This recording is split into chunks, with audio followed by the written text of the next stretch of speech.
You got a story the world needs to hear, a spark inside that's crystal clear. No more hiding in the digital crowd. It's time to stand up, speak out loud. Every dream starts with a single sound. Your message matters, let it resound. The spotlight's waiting, the mic is yours. Step into the moment, open the doors. Your voice, your vision, your stage. Turn the page, ignite the rage. From whispers to waves, let your truth engage. Your voice, your vision, your stage.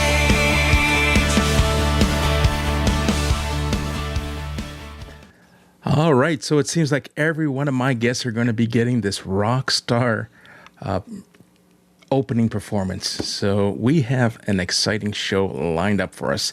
Want to take a moment to say hello to everyone who is tuning in. My guest today is Tracy Borreson.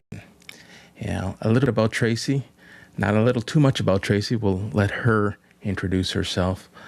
But Tracy is a marketer who turns brand identity into revenue engines.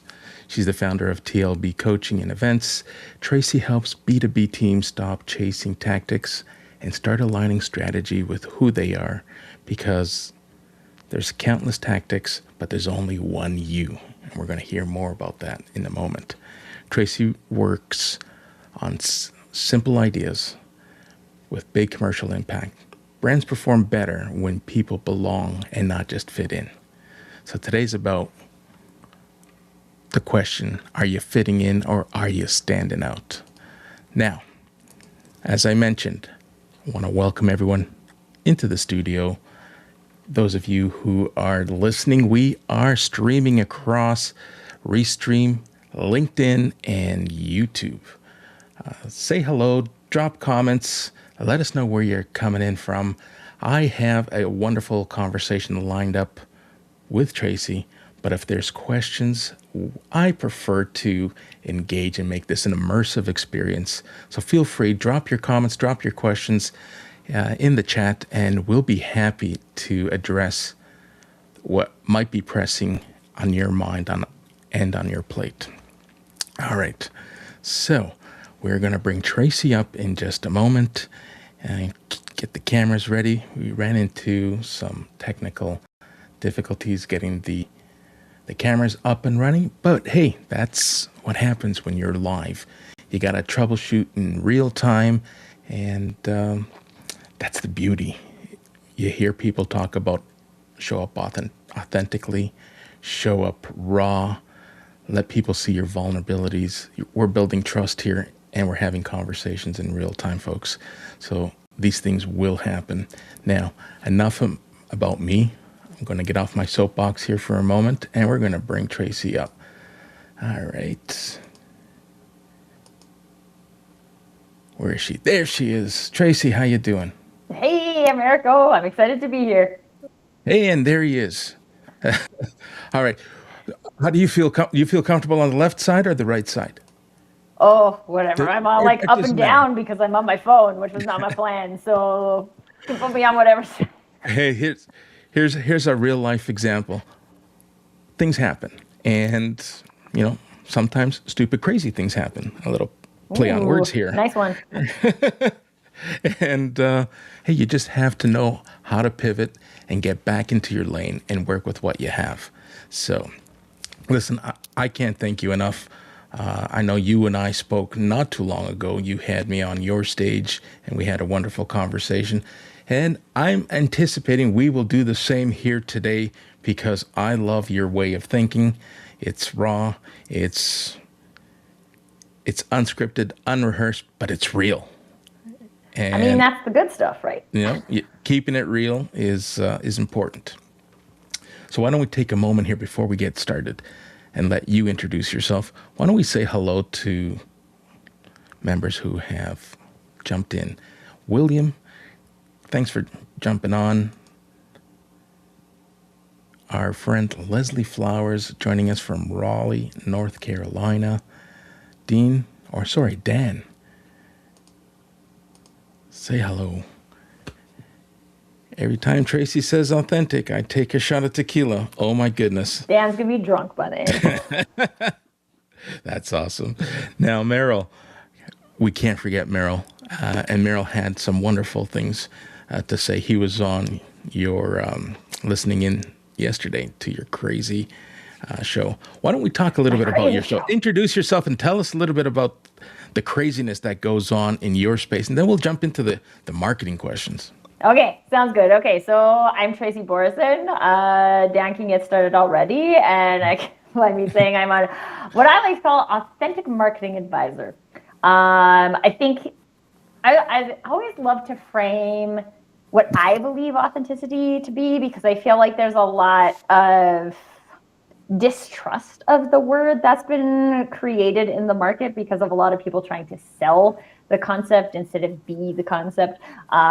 So for me, what authenticity means is doing or saying what you would do or say when you would do or say it.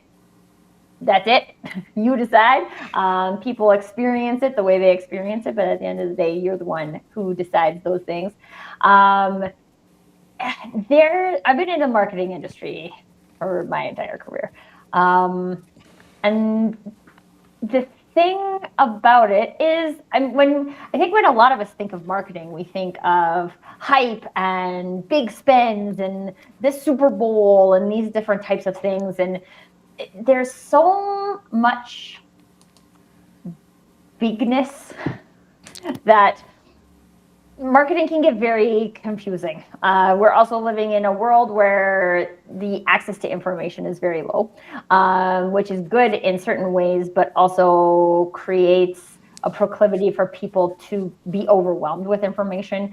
And in marketing, there's just so much stuff. Just have a live stream, just have a podcast, just write a book, just post on social media every day, but you have to be on every channel. If you're not on every channel, the algorithm won't know. And you're just like, whoa, whoa, whoa, whoa, whoa. And from a marketing point of view, what I think most marketers, at least the people who I call like real marketers, not just like tacticians on a marketing thing, but marketers who understand the concepts of marketing, this is not what it's about. It's about, there's people who have a problem. Your business has either a product or a solution that helps them to address that problem, and people need to know that. That's it. And there's lots of different ways that people can learn that about you. And so you can do that in ways that match you, or you can do that in ways that don't match you. And I'm a big proponent of doing it in ways that do match you. Now, my crazy, stupid marketing show, which you can find live streaming on LinkedIn and YouTube on Wednesdays, is about all the crazy, stupid stuff that people do that's not the meaningful stuff, that most often distracts us from doing the meaningful stuff. And so the goal of the show is to help people identify those crazy, stupid things. Crazy being the things we do over and over again, expecting a different result. Stupid being the things that you do just because someone else told you to do them, but you have no idea why you're doing them. You don't like them. They don't feel good. You don't want to. And how we can stop spending time doing those things and instead spend that time doing something more meaningful instead. And sometimes that more meaningful thing is going to spend some time with your kids or in your garden or something that makes you feel a little more whole as human. All right, so we're going to ride the coattails of Crazy Stupid just for a moment here. What you're telling me, or what I'm reading, if I read between the tea leaves, identity and brand foundation, how many businesses have you discussed or encountered or spoken with members where they have an identity crisis because they're chasing all these trends and they're listening to all these gurus, and then they find themselves halfway through the year having spent their entire marketing budget on something that didn't work? Oh, well, unfortunately, it's a very high percentage of people and businesses. And I'm going to put small businesses into this category too. Honestly, I probably would put large businesses into that category, but they have lots of money, right? So like if you've got Apple amounts of money, Coca-Cola amounts of money, and you want to do $1 million experiment and it doesn't do anything for you, go nuts. Right? However, most of us do not have that kind of money, and we definitely don't have that kind of time. And we're trying to do something meaningful with the tasks that we do.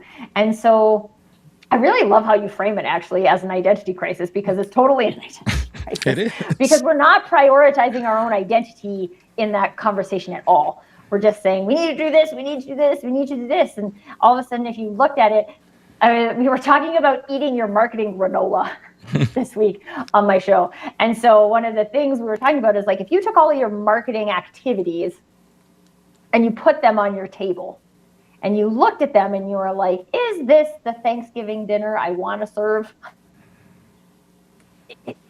Yay or nay? If it is, then cool, right? Like, I'm not saying only have a turkey, right? Sometimes we want to have sides. But at the same time, if you have green bean casserole, Merrill was there, so he knows never to serve me green bean casserole, right? Like, that's not something I want on my table. So just because there is a marketing guru over there somewhere that's like, your diet is incomplete without green bean casserole, like, no, okay? For people who like green beans, go ahead and try and put those in a casserole. But like, I've never tasted one I like, so I'm gonna not, right? Like, we're not, I think we're not considering our identity enough when we are learning the marketing tactics. And then we're just saying like, oh, this person made $1 million by doing live streaming, so I'm going to do live streaming too. And it's not that live streaming is bad. We both love live streaming. Americo and I both love it. But it's not for everybody, nor is any marketing strategy and or tactic for everybody. And if we start with identity, then we can more easily filter out the things that are our green bean casseroles. All right, that's awesome. Now here's a question. What happens when marketing brands don't actually know who they are? And I'll share a real life example, because this happens in boardrooms all the time. And, unfortunately, a lot of people have lost their jobs and continue to lose their jobs. Layoffs for a multitude of reasons, tech advancements, but some would say, and I've been part of conversations where the identity crisis steps in and a VP of sales says, you know what? We don't need marketing. Just give me another headcount. I need more people selling. I don't need more marketing. And all of a sudden there's an identity crisis because sales doesn't know how much of the marketing support they need to drive email traffic, telephone traffic, calendar bookings. Like, they go hand in hand. I've worked in operations. I've worked in sales. So I've been in cross-functional roles. My academic years were marketing. And then like most people, you graduate and you don't get into the program that you studied for, right? So now I'm kind of getting back into the marketing wheelhouse. But hey, are people creating this identity crisis because of that proverbial silo that everyone refers to? Everyone's focused on what's important to them, and that they forget that marketing, I use a analogy or imagery, and it's biology based. I say marketing is, I'm going to park that. Sales might be the head of the operation. They're driving revenue. And customer success and customer experience teams, they're the brains because they know what's going on. They're onboarding the customers. They see things from all angles. But marketing, hey, they're the neck. And without the neck, you can't move in the direction that the organization has to move, right? So when someone is confused, I try to create this imagery and do some word association. Here's sales. Yes, they might think they're the brains of the operation, but if you can't move your head, no point in thinking. Because well, and I think I mean, to me, this comes down to like, what are we trying to do from a business point of view, right? Like, I'm a fan of looking at like go-to-market functions, right? And sales and marketing and customer experience are all critical components of that. And by putting them in marketing and putting them in sales, I don't know how helpful that is, especially for a lot of small businesses, right? Like, again, if you're at the size of Apple and now you've got like 80 people in your design team, then okay, that's one thing. Now that's a management structure because you're trying to manage people. But when you are a startup, for sure, right, or a small business who, I mean, even up to the point where you could be making like $1 million in revenue and still have a team that's like 20 to 50 people, right? Like, if there's an intention there for there to be this joint understanding of what we're doing here, then we create opportunities for that de-siloing of information. So again, if I think marketing, again, marketers, not just people who are marketing tacticians, but people who I consider marketers, are people who are like innately curious about humans. And they want to understand the customer. You want those people in your business, and you don't just want them hiding behind a CRM system. You want them talking to customers because they're the curious ones, not selling to customers, but talking to customers to collect information. And we get all of these like, oh no, sales talks to customers, or like first sales talks to customers, and then the customer success team takes over, and then maybe marketing can get to it if we get like a good case study at the end of it. But like, then what? I'm responsible for going out and creating a brand in the market with people I don't even talk to. This is crazy. Isn't it? And so like, I mean, and I'll be honest with you, in your scenario, like I have seen organizations where it is absolutely better for them to go and get another salesperson than it is to make marketing investments, because they've got leaky marketing pipes that just the more you're going to flow in there, the more you're going to waste, right? So like in that scenario, yeah, you probably do. But then this also comes down to like, can we be honest about what is working? And say like, yes, I'm not here. Marketing is terrible, by the way, at like quick sales, right? People are always like, oh, we'll send out a marketing email and then we'll sell a whole bunch of stuff. Like, if there's a bunch of people in the chat who that has worked for, would love to hear that. But I feel like it works not a lot, especially in B2B, right? Like if you're selling lip chap and you put it on sale and you do a bunch of ads about it, then yeah, sure, you might sell some more. But like, you're selling $1 million software, that's not how people buy $1 million software, right? Like, come on. And we know this, right? And the problem gets to like, we're just trying to go so fast. And then we're like, we need to be on these channels, and we need to have a blog post every week, and we need to post on social every day, and we need this, and we need this, and we need this. And pretty soon people are so busy doing stuff that no one has time to look at what of the stuff is working.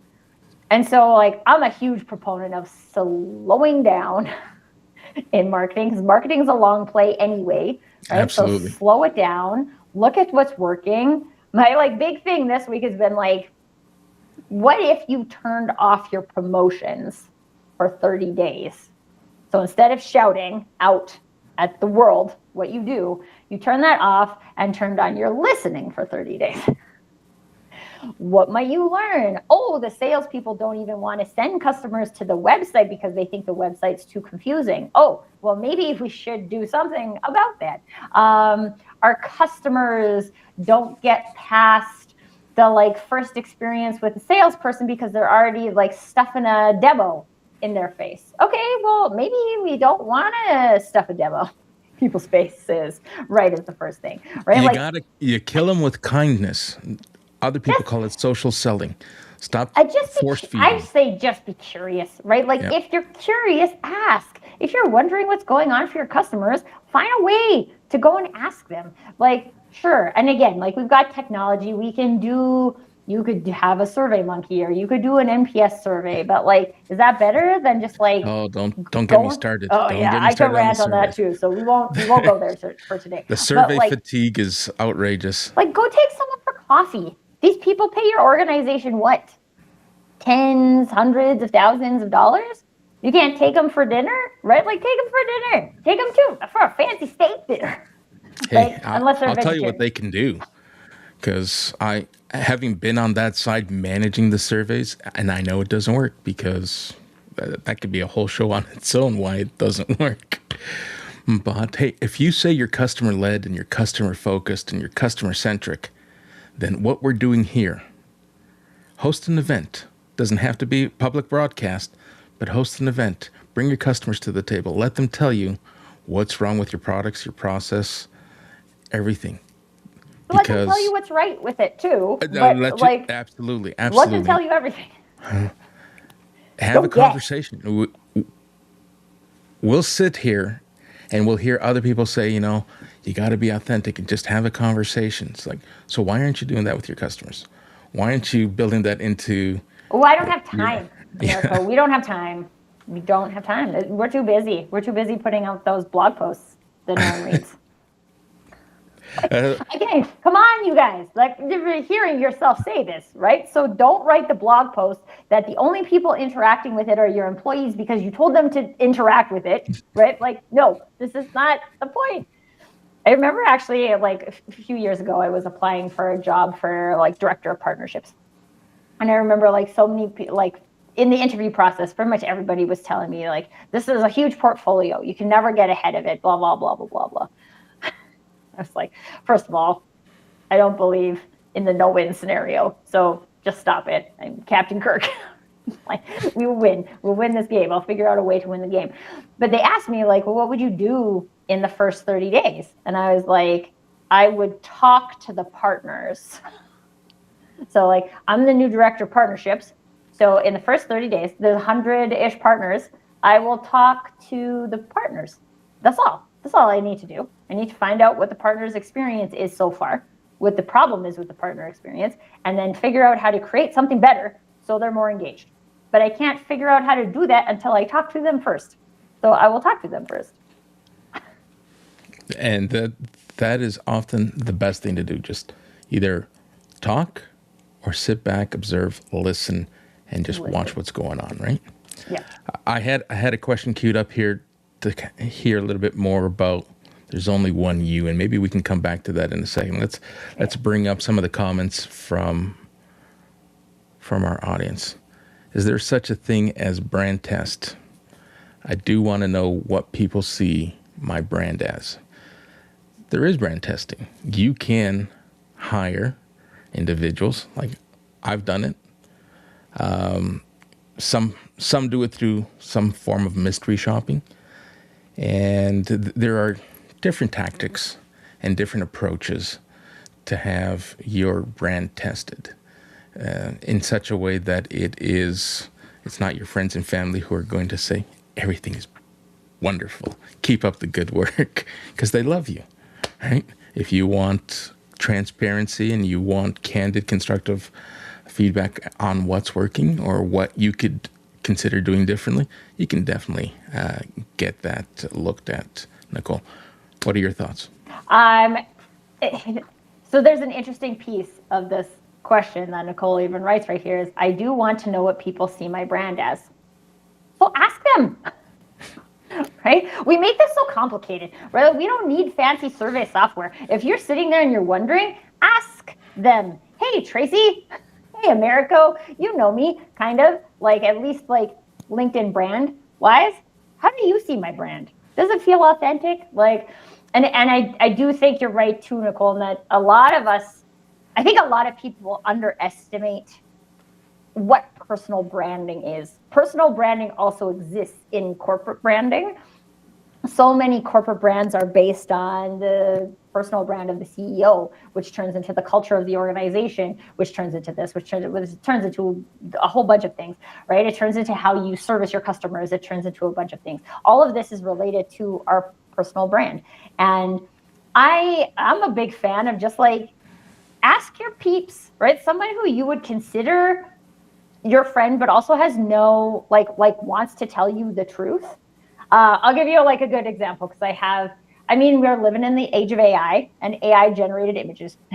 And I have some very good friends that have started using AI images. And I'm like, I've told them, I'm like, dude, people know that that's AI, right? Like it just like breaks the authenticity and the realness. That is like one of the most beautiful gifts of like, I mean, I'm the authenticity person, right? So like the people I know generally care about these kind of things and are also generally like serve their people this way. But like you're just creating an opportunity for that to break. Don't do that, right? Like post a picture of you with no makeup on instead. Like, Well, there's the question. There's the era of AI, yes, but there's also the era of filters. How many people put their real self and then they layer on the filters? They add the lashes, the makeup, the lighting. They'll adjust their cheek lines. And listen, I've played around with those tools. Didn't make me look any better. well, I think the thing that we miss about it is how does it make you feel?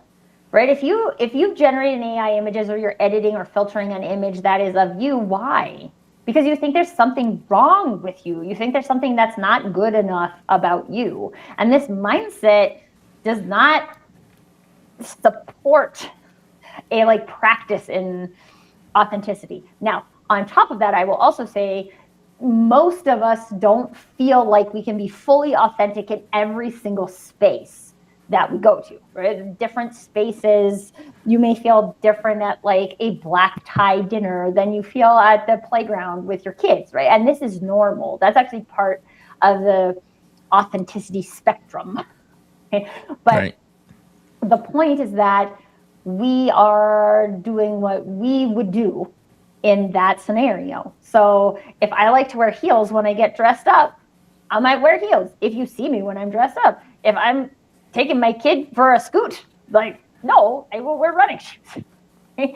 So we can look different in different ways, but I think we also get so caught up in like there's this one like perfect version, and there isn't one perfect version. So if we can let stuff like that go, then we can also look at now when I'm creating this, does it make me feel good? Does it make me feel expressed? Right. Or does it make me feel like I'm not good enough?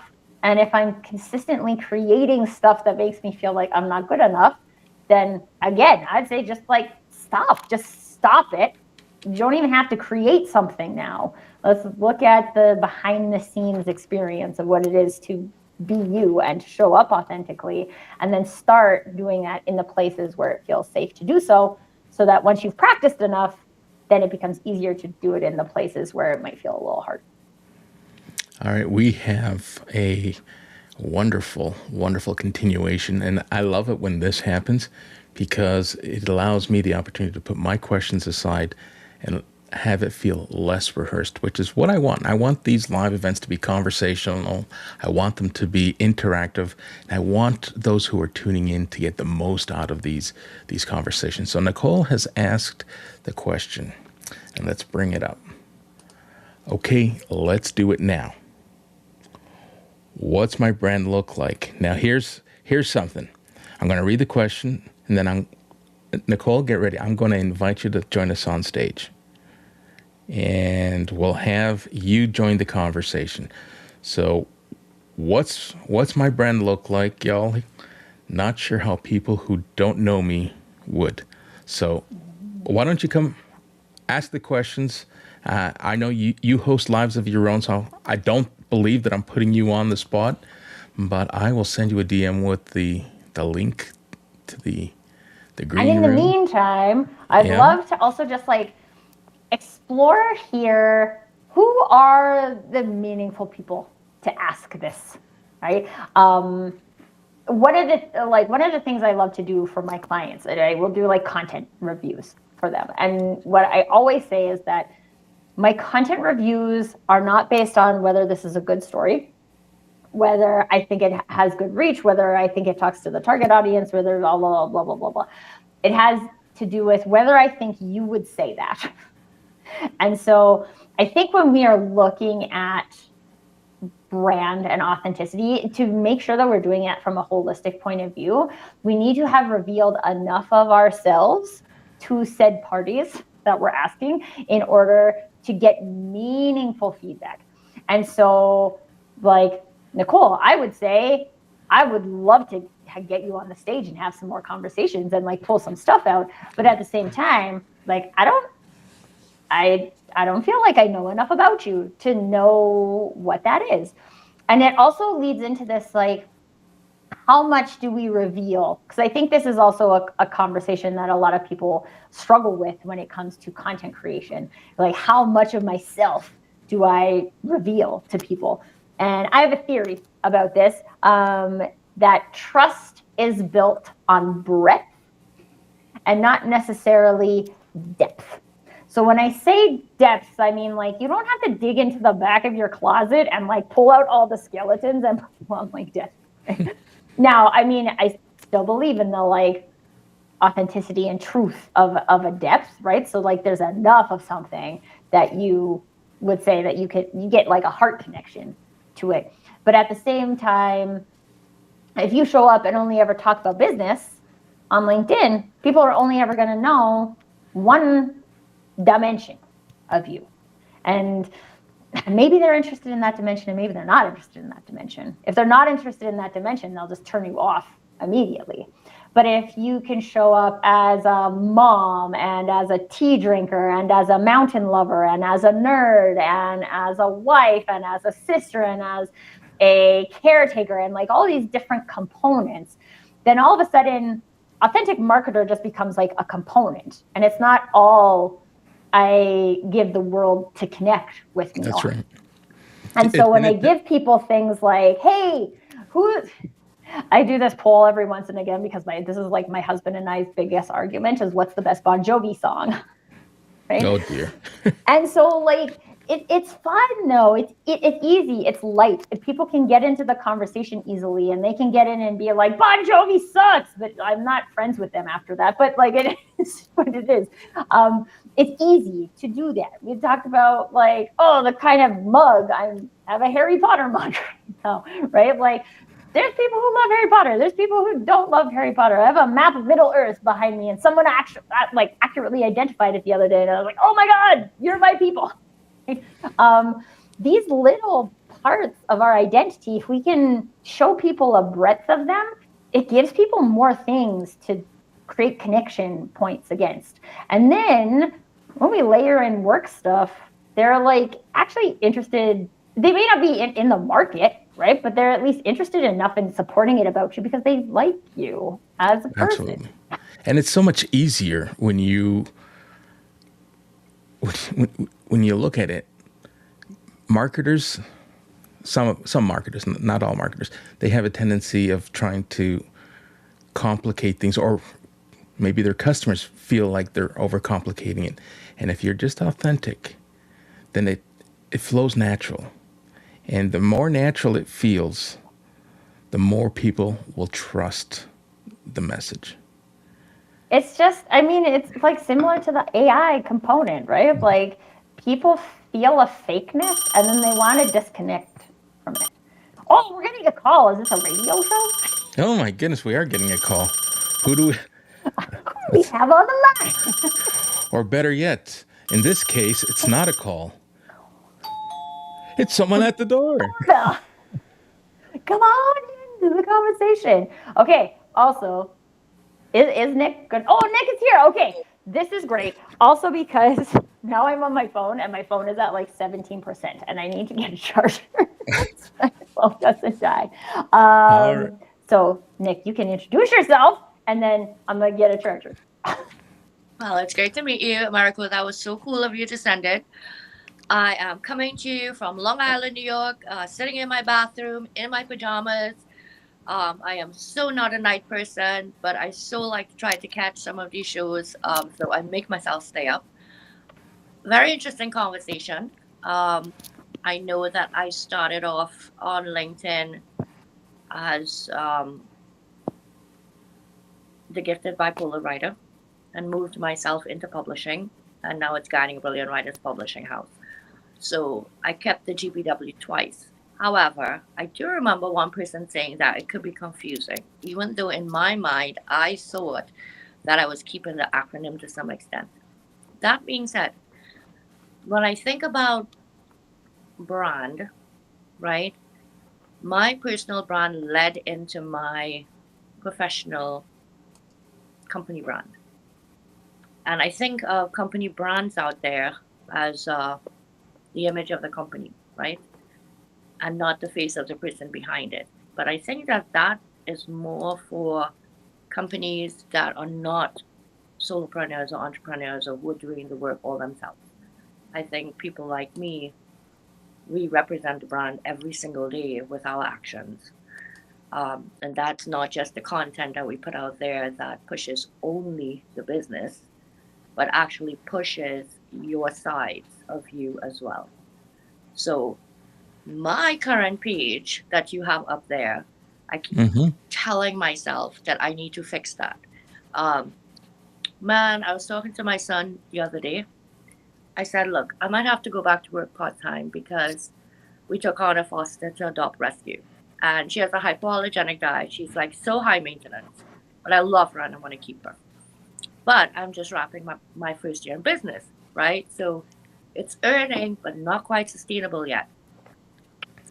And he said to me, Mom, I know it's a rough job market, but I want you to know I think you're very employable. You have a lot of skills, and there are a whole bunch of them now that you have in this last year owning the business and the 2 years prior working around my full time with it that you don't even consider that you have. And he's right, I do.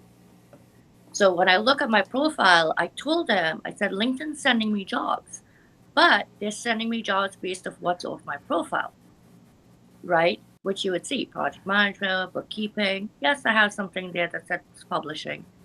America, will you believe that I have published 14 books and I'm showing only one book on my profile is published? Why is that? Because I'm lazy, I guess. That's pretty bad, right? Yeah. So, no, well, I have the Guiding Brilliant Writers publishing page with all the books on there. This is my personal profile. But I do feel that I need to match them better. So, hence the reason I asked about my branding, because people seem to know me, Nick Nevin Control, the show, the person behind the pen, and the Guiding Brilliant Writers Publishing House. Now, GBW has its own page, which doesn't get much traffic. So the one that gets more traffic is my profile, but they seem to know. So, here's a question. For somebody who's primarily on LinkedIn platform, started business because of LinkedIn and is doing business primarily on LinkedIn, do you bother to have a company page or is it just a waste of time? Because it's more work and you got to make sure the profiles match, or do you keep yourself individually? I'm curious about that too. Sorry, I just dropped a whole bunch of shit. No, that's good. It's I'm going to park my thoughts. Let's let our guest answer and share her thoughts, and then I'll jump in. So I have many thoughts. So I will try to keep this concise. Also, pretty sure my phone is charging. Yes, it is. Okay, so it's like first quick thing about like personal pages versus company pages. Humans connect with humans. And so a personal page will almost always get more, the possibilities will be greater with a personal page. Mm-hmm. Company page serves a different purpose. So one of the things that a company page on LinkedIn is specifically good at is that if you have a company page and you connect an experience on LinkedIn to that, then it looks like that experience is connected to a legitimate business. I think that is the biggest value of company pages on LinkedIn. There's a lot of companies that publish most of their content through the company pages, but people don't care about companies. They care about people. Even all of the individual athletes that represent Nike have like Messi, the soccer player. He has like 10 times the number of followers as actual Nike. Right? So people like people and they want to connect with people. And so that's the value of the profile. But the other nice thing about that is then you can say, well, the company is the company and it's one part of me. So if I was going to look at like all of my experience, and I put like all of my experience on my LinkedIn profile from like my very first job as a party planner when I was 15, there's like 18 different roles that in which I did different things and I learned different things. That it's part of me. It's not all of me. And so even some of the things, like I do a lot of this work, right? And people want to put like company stuff in their banner. And I'm a big fan of like, what do you actually want people to know? How would people know? So in the newspaper industry, I know which is dying, but like one of the things they would always talk about is above the fold. So got a newspaper folded in half. Everybody wants to be above the fold, right? It's above the scroll when we look at it from a digital point of view. The very first thing we have on a LinkedIn profile is our banner. And so like, what do you want them to know? Do you want them? Actually, maybe I would reframe that and say, how would people know they're in the right place with the right person? And so, yes, it's like book publishing is good, but it's a very specific problem, right? So like some people need it and some people don't, but there's lots of people who could connect with you for other reasons besides that, who maybe have a brother or a cousin or a friend or a kid who wants to do a book, right? Like we never know. And so a lot of times when we focus just too hard on the business, we miss out on all of these other possible door openings. And if we can open more doors, then we have more possibilities. We have more revenue possibilities. We have more networking possibilities. We have more collaboration opportunities. We just have more. And so that's some of the things that I would say. But also, because I'm working with a client on this right now too, is this, I feel like a lot of us, and I come from corporate as well, and they're like, I think a lot of us have this hard line between like entrepreneurship, like run our own business and we make all our money doing our own business, or working for someone else. And there's also a lot of possibilities in there, right? So if we wanted to keep the door open to job opportunities, but we also wanted to potentially help other people from a freelance point of view in between, then how do we structure a profile so that it could do both of those things? And I think those are the things that come back to the question that we didn't address yet, America, which was about there's this one you, right? There's only one of you. And there are some jobs that I can do better than anybody else on this planet. And there's some jobs, Nick, that you can do way better than me because you had your background. And so when we look at our usness as like the core component of our LinkedIn profile and say like, does this, the pressure test I always use honestly is like, if this was your mirror, if your mirror in your bathroom or in your house and you were looking at this, is it showing everything? Or is it just one of those like joke mirrors where it's like showing your nose, but it's like really enlarged so you can't see your eyes? It's not showing everything. And so like, how could we show more so that it gives people more to connect with? Now I've said a lot too. So No, I think that was great actually, because I don't know if America could pull up my publishing company's profile, but I had considered recently changing that banner on my personal to my company's. And then I decided, no, I'm not going to do that. The reason being that tagline that I have, I can, not despite my bipolarness, but because of it, has been with me from the beginning. That's how people found me. That's how people resonated with me. That's how people reached out to me for various reasons. And the perfect example of this to me is someone reached out on January 7th, said he was interested in writing my next book coming in May, the second volume of We Choose to Be More Than Our Diagnoses. I've known him around the circuits in the community. However, the first and only message we had between us in DM before that was July last year, when he said to me he too had bipolar disorder, shared a bit about his story, um, said that he enjoyed my content and that I was so open about it. And this came around now more than 6 months after that I'm doing this book and he wants to write. So to me, it does go back to what you said, which is people do connect with a person first because we are people before professionals. Our banner should reflect, yes, what we do, but I do feel on a personal level, it should reflect more of who you are. And I guess that's where I aim to keep it, and maybe why I don't have all my books listed on my personal profile, just that I am a publisher. I don't know if that makes any sense.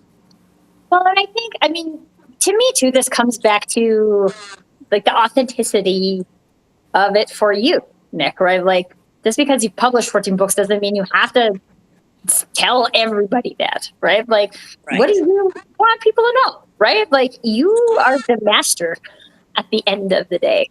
And there's always lots of opportunities for us to question that, right? But first of all, banners, taglines, I think these things are great things to test, right? Like, play with them, see how it feels, try on some new stuff. You can always switch it back.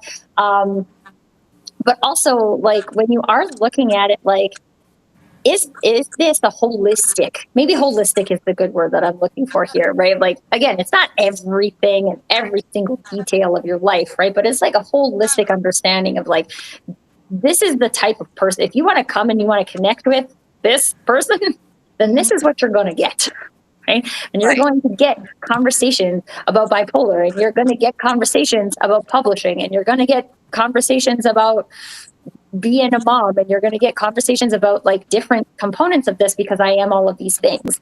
And you don't have to resonate with all of them. You only have to resonate with one. Right. I don't know if I should say this on air, but I will.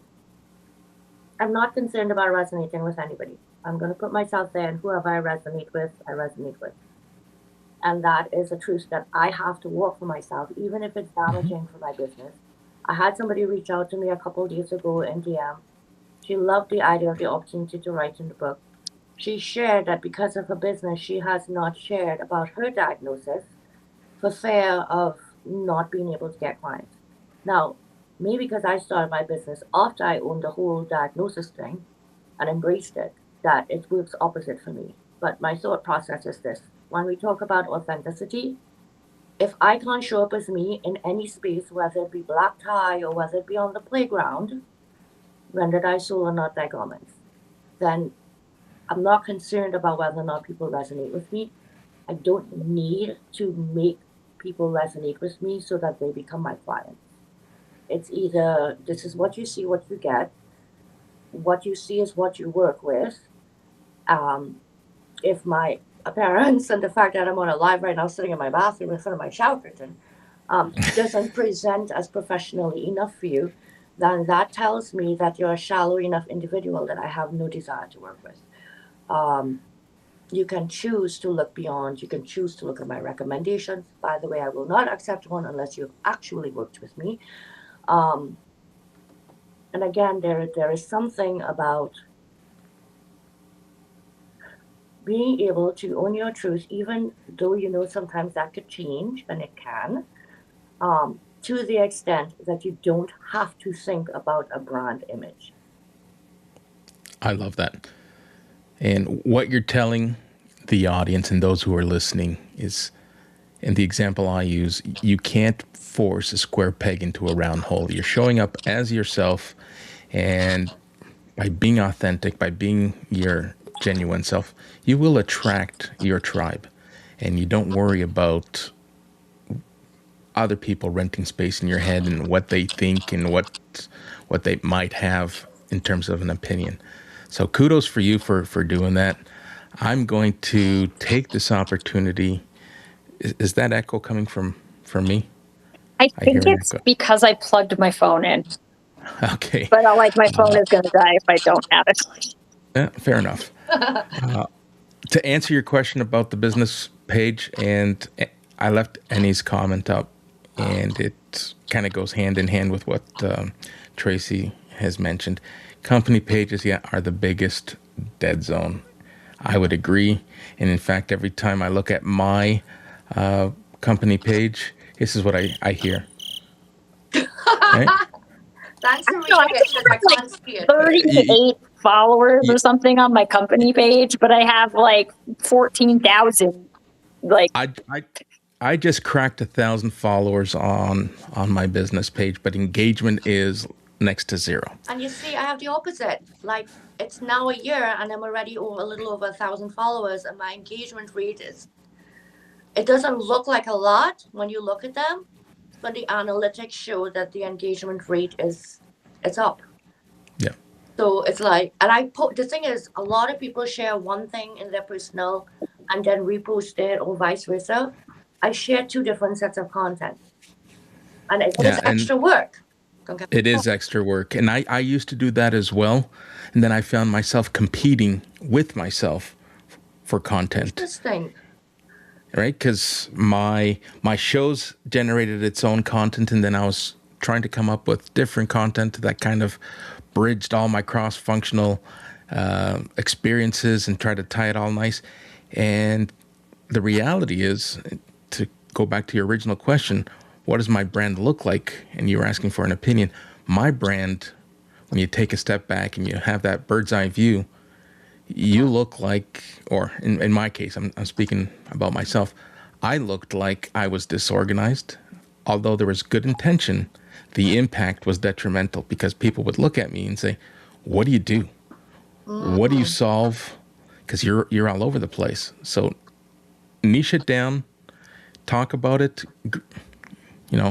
There is the opinion of the business page working and not working. I do it just to provide a seamless experience and add and complement to the credibility that I am the founder of this organization. And you can tie it back, but you're not going to jump into my company page and hear a different narrative than you would from my personal page. It complements, well, both of them complement each other. They supplement each other. I am experimenting something a little different this year. I'm going to host shows from my business page as well as shows on my personal page and see how they interact. School community, so anything that is business driven, focused on the school community will probably stay focused and in its own lane in my business page. Then my personal content will remain where it is, but it's all synonymous to live streaming. You're not going to see me hear or read two different things when you visit both, because then that kind of breaks that life cycle. You want to raise awareness. You want customers to consider you, to work with you. And in order for you to do that, you got to simplify it. And how often do we hear, keep it simple? Right? Well, and I'm not going to America, say one the of the last things word. that you're like demonstrating really great right here, and I just want to call it out, is that you have your way to do your pages, right? You can have company page, you cannot have a company page. You can have a personal. I would encourage people to have a personal page because you are a person, and if you change jobs or something, you might want that personal page. But like, we were talking about crazy stupid marketing earlier, right? It's doing stuff because someone told you to do it. But what you're demonstrating right now is just that this is how I'm going to do it, right? Like, and this is how I'm testing it. And maybe it will stay that way. Maybe it will evolve it. But the point is that you know why you're doing it. And I think that's the big thing. There's no like global right, wrong way to manage a company page, to manage a personal page, to manage the relationship between those, to manage the relationship between other channels. It's about how would you do it? And being able to look at that and be like, yeah, you know what? Like, my company page does better than my personal page. So I'm going to invest in like doing more there and building conversations there. It's totally fine. And it's just like coming back to these moments where we can actually say, we're not actually almost forget about what our brand looks like and just revert back to, what does my brand feel like.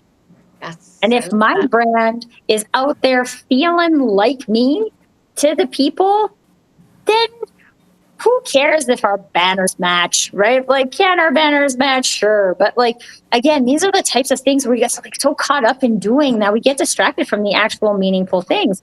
But if you're going to look at it and say like, okay, here's my marketing buffet, right? Like or my LinkedIn buffet, if we're really only looking at LinkedIn, right? And say like, this is what I like about this. This is what I don't like about this. How can I get rid of stuff that I don't like? And can I double down on the stuff that I do like? Because if you do that, that's where your energy, the best energetic experience of you is happening. And then again, like I have people all the time who reach out to me about my website. My website is not part of my funnel. It's not. It exists because I think websites are another good pressure test for, are you a real business? That's it, right? It's a repository for my blog. It's not a thing. I don't spend mental calories on it because I know it doesn't matter to me. That doesn't mean that not everybody's website doesn't matter to them, right? But when you know the pieces of the puzzle that you choose, and you know why you're choosing them, then like you can let go of the other ones and just use your energy and mental calories to focus on those and play with it until it feels good. And that's all. That's the last thing I will say. And I That love is it. awesome. Hey, we are at the top of the hour and we're going to start wrapping things up here. But this is what I love about live streams, especially when they become an engaging, immersive conversation. I always have questions lined up to fill and have never, to this day, have hosted a show where I've had to go through the entire list of questions. And I am blessed and grateful for those who join us and those who participate. And today, Nick, you asked a question. We invited you on stage, and this is the type of immersive experience that I enjoy delivering to our community. Stephen shared, it is a waste of time to worry about being everything to everyone. I say thumbs up as well. Kudos. In fact, that's a big round of applause for that one. I love I those. was like, my phone's got a whole bunch of static all of a sudden. Thank you so So, much No, for bringing me up. Really, I just want to say that. And also Tracy for the conversation. Um, I think I actually walk away from this feeling good because I know how I feel about what I am putting out there as myself. And company page, no company page, I know the combination and the way I balance it is working for me, and that's good enough for me. and you nailed it. Focus on what's working for you and continue what works for you, because what works for you might not work for me. And how often do we come across content from top voices and gurus and do this and you're going to 10 times this and follow this 10 step program. It may have worked for that person, it may not work for us. And listen, if you're going to walk away with anything in terms of advice from me, just know that hope is not a strategy. Hoping that things are going to work, hoping that things are going to change, be open to pivoting and be open to accepting the fact that not everything that everyone shares is going to work for you. But when you find something that works for you, you stick to it. Well said. So, amen. a- amen. Amen. All right. Now, we still have comments coming in. I know that it may be earlier. We're 2 hours, 3 hours behind, 2 hours behind one another in different time zones, but I want to be respectful of your time and wrap things up so that you can go and be with your family. I'd love to have you on maybe some other time this year, and we can continue these marketing conversations. This is wonderful. Nick, you and I are speaking soon, Yes, we are. but for those who won't be part of that conversation, why don't you share how members who don't know you can get a hold of you? Oh, thank you. No, just You're find me welcome. on LinkedIn. Um, I'm not even gonna try to say my name because I don't know why LinkedIn insists that you put this long crazy name. Just go look for Guiding Brilliant Writers. That's it. Type in Guiding Brilliant Writers. All my information will pop up. Awesome. Thank you. All right. All right. Right. Tracy. Oh, you can find me on LinkedIn too. Tracy Borreson. You'll see the pink headphones. The picture of me in the bottom there, that's my LinkedIn picture. So you can find me. And let's connect. Let's talk. One of my favorite things, I often tell people I'm your friendly neighborhood marketer, right? Just like Spider-Man. Except I don't fight crime. I fight crazy, stupid marketing. Um, but like, here's my rule, right? Like sometimes you just need a marketing friend, right? Somebody who you can ask a question to. And like I have a lot of friends who are like, oh, but I don't want to take advantage of your advice and stuff like that. And like, you leave it up to me. If you have a question that I can answer in 2 minutes to like create more space for you to have an authentic experience in your marketing, I'm going to do that because I can and I want to. If you really need help with something that's really sticky, then we might talk about something else that might help you more. But like, I don't believe in like keeping stuff behind paid gates and all of these things. We are all out in the world learning the things that we learn so that we can improve people. And so like, let's go do it, right? Let's go do it. And talk about like, who cares what your banner looks like? You're out creating enough of those brand experiences on the daily. No one cares. Because they know how you feel, and that's all that matters anyway. Beautiful. All right, folks. Once again, thanks to everyone who took the time and spent or invested time and shared their time with us. It really means a lot to us. This has been a fantastic conversation. This is a place where we bring our voices, our visions to one stage, and we share those visions. And we're here to support one another. I started a school community that is focused on helping creators, coaches, entrepreneurs build stages of their own. I'm over at school. It's called Your Stage. Listen, it has a free tier. I am not here to pitch because I am a social seller by nature. I will not sell anyone into one of the paid tiers when I'm ready to monetize it. I want to know what the pain points are, what you're struggling with, or what customers you're working with struggle with when it comes to live streaming and live event content. And let's build something that addresses some of the pain points that perhaps aren't being looked at over on school. All right, that is my second soapbox moment. I'm going to get off and Also, wrap things up. just I wanted, because I've used school as well. If you're looking that up, it's actually SKOOL, not like school, like you went to school. Here. Yes, you're absolutely right. There it is. It's so cool over at school. Awesome. All right. Tracy, thank you so much. Nick, thanks again for joining us on stage. And for me, I'm going to say bye for now. And until next week, bye.